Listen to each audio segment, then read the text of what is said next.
बहुजन सौरभ, बहुजनांच्या सामाजिक व सांस्कृतिक चळवळीचे मुखपत्र. नमस्ते, जय भीम। मैं एडवोकेट डॉक्टर सिद्धार्थ कामले, दैनिक बहुजन सौरभ का मुख्य संपादक। मित्रों, 3 दिनों से मैंने वीडियो नहीं किया। मैं कुछ आउट स्टेशन था और कुछ बड़े इसमें ये था, व्यस्त था, जिसकी वजह से मेरा वीडियो नहीं हो सका। दूसरी ये भी बात है कि हमारे पास में कोई टीम नहीं है और मैं अकेला ही प्रैक्टिस में हूँ, लॉ की प्रैक्टिस करता हूँ। उसके बाद में न्यूज़पेपर है, दैनिक बहुजन सौरभ, उसके कुछ एडिटोरियल्स है, बहुत सारा काम उसका भी होता है। और तीसरा, शाम को 3-4 घंटे तो मुझे इस पूरे वीडियोस देख के हमें जो भी तथागत भगवान बुद्ध या बाबा साहब के विचारों से जो भी हमें ये हो गए, जो वीडियो हमें यूज़फुल है, उनके बारे में मुझे विश्लेषण करके आपके सामने में प्रस्तुति करनी पड़ती होती। तो निश्चित रूप से मैं अकेला होने की वजह से पूरा एडिट करना, ये करना, ये सब बहुत सारी झंझट होती है। लेकिन फिर भी जो कुछ लोग कर सकते हैं उन्होंने करना चाहिए, लोगों को हेल्प करना चाहिए। और निश्चित रूप से मुझे ऐसा लगता है कि ये काम थोड़ा डिफ़िकल्ट तो है, लेकिन जब जो कर रहे हो तो उन्होंने कंटिन्यू करना चाहिए। हमें 5 साल तो कंप्लीट कर दिए हमारे दैनिक बहुजन सौरभ के, वो तो मैंने पिछले वक्त आपको बताया। लेकिन बड़े इससे हम लोगों ने जिस तरीक़ा से प्रयास हमारे होते, एक भी दिन हमारा बेप्रबंध नहीं हुआ और कंटिन्यूसली चल रहा है, उसका अभी काफ़ी सर्कुलेशन है हमारा। लेकिन PDF और जो हम लोग PDF से बहुत ज़्यादा मतलब लाखों में हमारे व्यूअर्स हैं और वो दे अप्रिशिएट दिस, तो बहुत अच्छा है, लगता है। तो चलो हम लोग मुख्य मुद्दों पे आ जाते हैं। आज कल से राहुल गांधी ने जब अर्थ संकल्प के ऊपर में बातें चल रही थी, तब राहुल गांधी ने सभी तरफ से उनको सरकार को घेरने की कोशिश की। सबसे इम्पोर्टेंट वहाँ नरवाड़े एक चीफ ये था आर्मी के, और उन्होंने कुछ किताब लिखी और वो किताब में बहुत सारी चीज़ें हुई कि जब चाइना के टैंकर्स हमारे इंडिया के टेरिटोरी में आ रहे थे, और मैंने बार बार राजनाथ सिंह से पूछा, फिर उसके बाद में अलग अलग मिनिस्ट्री से हो गई, लेकिन किसी ने जवाब नहीं दिया। आखिर मोदी ने ये कहा कि भाई तुम अपना डिसीजन खुद लो। मतलब कोई देश के ऊपर में कोई संकट आता तब हमारे प्राइम मिनिस्टर वो कहे कि तुम्हें जो लगता है वो करो, ये कोई मजाक है क्या है? तुम्हें अच्छा लगे तो करो, नहीं तो मत करो। अरे तुम्हारे देश की सुरक्षा तुम्हारे साथ में है, तुमने कैबिनेट बुलानी चाहिए, सबके तुरंत कोई डिसीजन लेनी चाहिए। ये कैसा प्राइम मिनिस्टर है यार?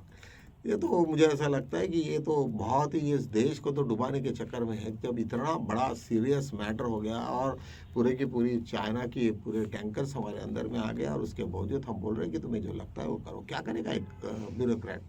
उसको तो वो तो यही है, वो तो अकेला पड़ गया, उसने कुछ नहीं कर सकते। वो किताबों में पूरा का पूरा सब लिखा है, ये पूरे सरकार की जो भी नीतियाँ थी, और उन्होंने जो किताब लिखी वो उनको प्रकाशित नहीं करने दिया। गवर्नमेंट ने उनको कहा कि नहीं, विल बैन दिस बुक।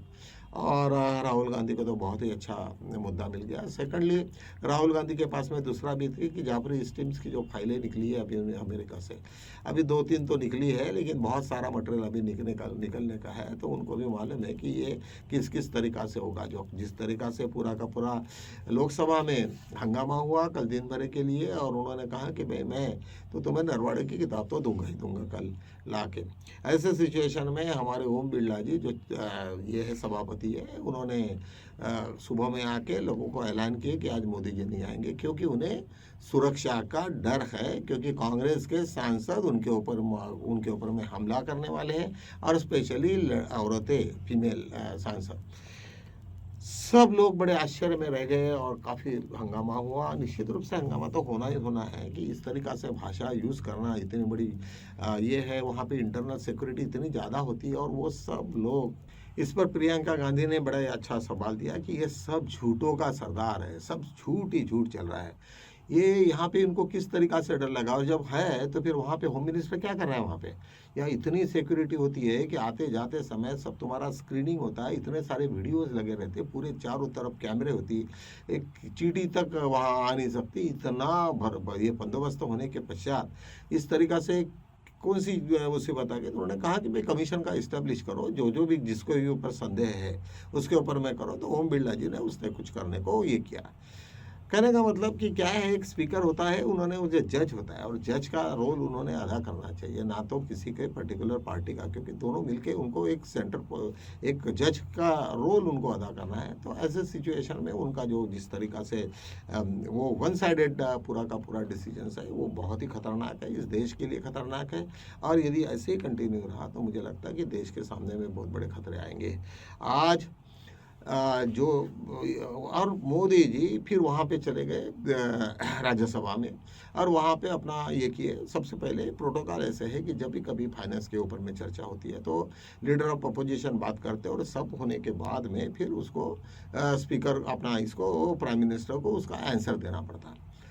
लेकिन पूरा का पूरा सिस्टम चेंज कर दिया उन्होंने। बिल्कुल leader of opposition mister Kharge ji को बात तक करने नहीं दिया, और उसके पश्चात उन्होंने सीधा का सीधा उठा के ये किया। ऐसा लग रहा है कि पार्लियामेंट उनके बाप की जागीर है कि क्या, इस तरीक़ा से उन लोगों ने वो इस तरीक़ा से रवैया कर रहे हैं। मुझे लगता है कि ये शायद पूरे इतिहास में इस तरीक़ा से कभी कोई हुआ नहीं है, और उनको डेमोक्रेसी पसंद नहीं है, डेमोक्रेसी का ही उनको हेट है।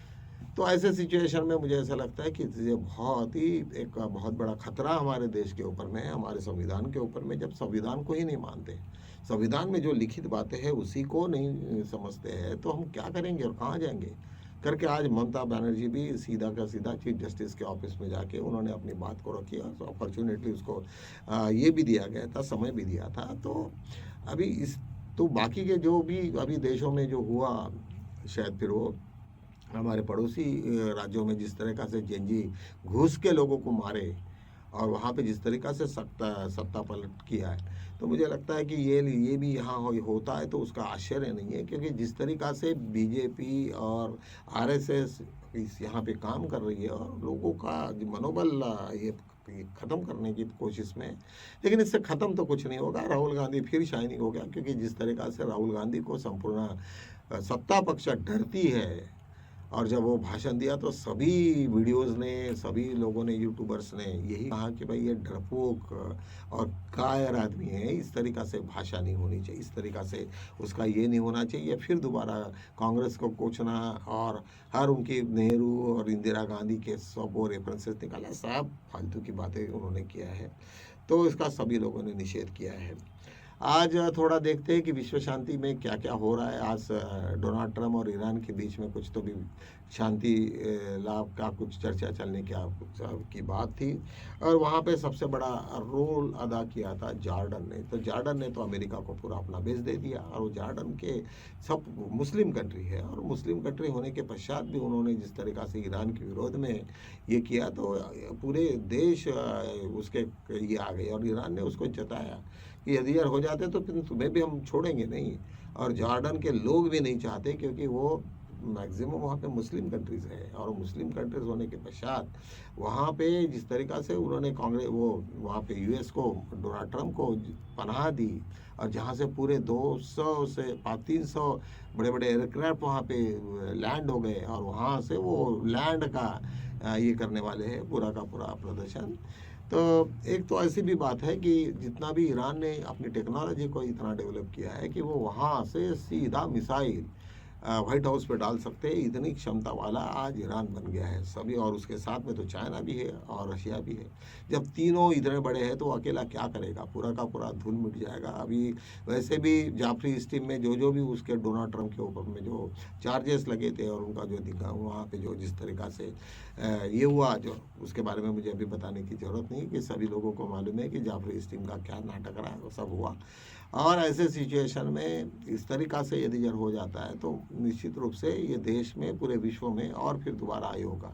लेकिन शांति प्रस्ताव तो ख़त्म हो गया, नहीं उन्होंने माना नहीं ईरान ने। और वो अमेरिका जिस तरीक़ा से दादागिरी कर रहे थे, तो बोले अरे हम तुम्हारी बात ही नहीं सुनते। तो ऐसा करते करते ये सब सिचुएशंस का एक बहुत अलग सा ये हो गया है, और मुझे लगता है कि ये अभी आने वाले दिन अभी किस तरीक़ा से होते तो मुझे नहीं मालूम।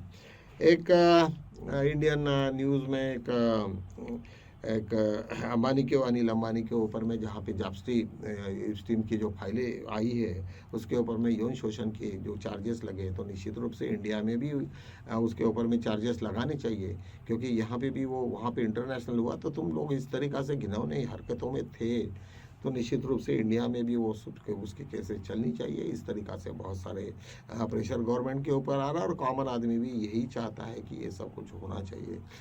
मुझे लगता है ये सब जितना भी चल रहा है और जिस तरीक़ा से ममता बनर्जी अग्रेसिव है और चीफ जस्टिस ऑफ इंडिया भी उनको सुने जा रहे हैं, तो बीजेपी के अगेंस्ट में बहुत सारी बातें जा रही है। तो मुझे ऐसा लगता है कि शायद ये युग या अभी का वक्त ये बहुत ही खतरनाक तौर पे बीजेपी के वो मोड़ ले रहा है।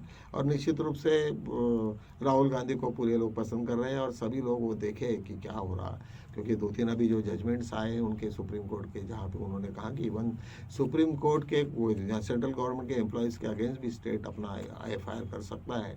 ये जजमेंट आने की वजह से सबका सब पूरा ये हो गया। मुझे लगता है कि अभी आने वाले दिन इनके लिए बहुत ही मुश्किल भरे हो गए। तो इन्हीं शब्दों के साथ मैं यही रुकता हूँ। मैं मिलेंगे हम कल आपको, तब तक के लिए जय भीम।